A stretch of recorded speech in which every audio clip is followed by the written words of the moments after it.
The ethereal comes out of nowhere. 1 second the corridor is clear.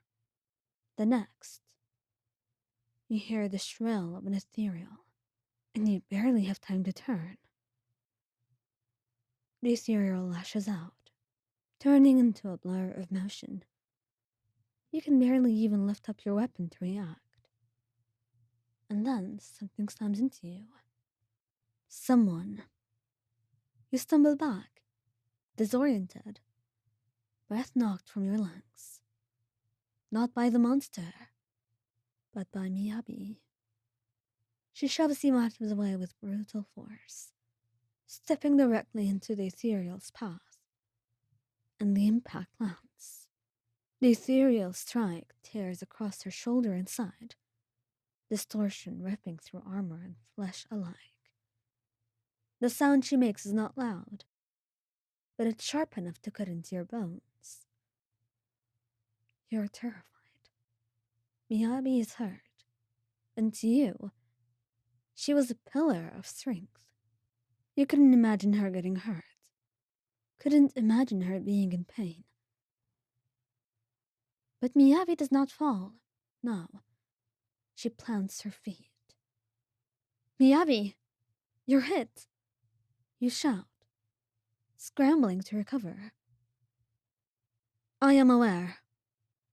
She snaps, already moving. Blood darkens her uniform. But her grip on her blade isn't shaken. Her ears are pinned back now, not in fear, but focus. Honed and lethal. The ethereal recoils, shrieking as Miyabi surges forward. And she fights, like she's not injured, like she's not even in pain. Every movement is precise and ruthless. Her strikes are faster than you ever seen, each one driving the ethereal back, refusing to give it time to recover. And you, who's uninjured, can't even keep up. Miyabi, fall back. I've got it. No. You're not its priority target anymore. The ethereal lunges one final time, and Miyabi ends it. Her blade drives cleanly through the creature's core. And then, it's over. And she drops to one knee. You're at her side instantly, hands shaking as you catch her. Her breathing is steady. The threat is neutralized. She says, Stop that. Stop talking. You're bleeding, Miyabi. She looks down, as if only now noticing the spreading red. And your chest feels too tight to breathe. That was meant for me. That hit. You jumped in front of it. She looks up at you. You were compromised. She replies simply, I was not. That's not how this works. You shouldn't have stepped in. She just looks at you. You are trembling. She observes.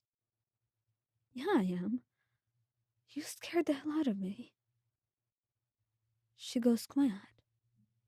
And for a long moment, the only sound is your breathing.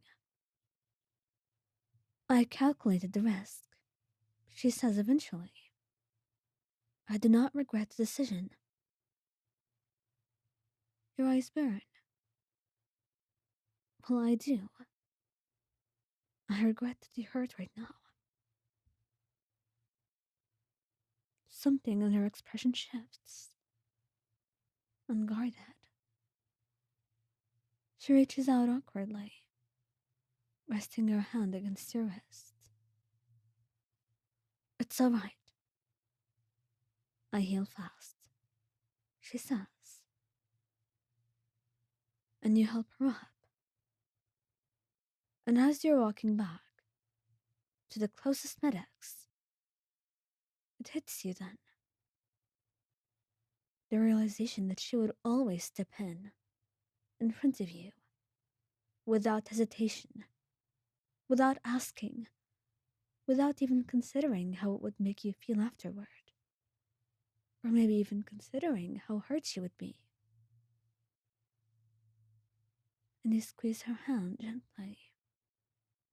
Next time we do this together, alright? She considers your words. Agreed, she says. And then, after she's patched up, extraction arrives. And you're led back. And truly you're amazed at her ability to stay conscious. To resist. To stay strong no matter how hurt she is. But you wish you didn't have to. You wish that Miyabi would know that it's alright. That she can be important. She can be cared for. But these things are not easily learned. And you would know that. You're just glad that she's okay. And a part of you, a quiet part of you that will remain silent. Well, you're not really sure how you'd feel about this. Would she do this just for you? Or for anybody else? And you hope, for the sake of her well-being, that it would be just for you. At least then, it would be an issue you could work on.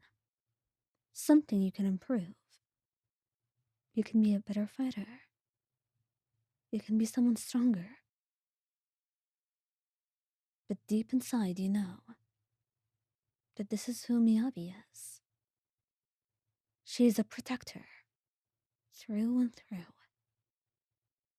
And if ending her life meant protecting another, she would do so without hesitation. And that is the scariest thing of all. But even then, as she sits across from you, she tries not to seem like she's in pain.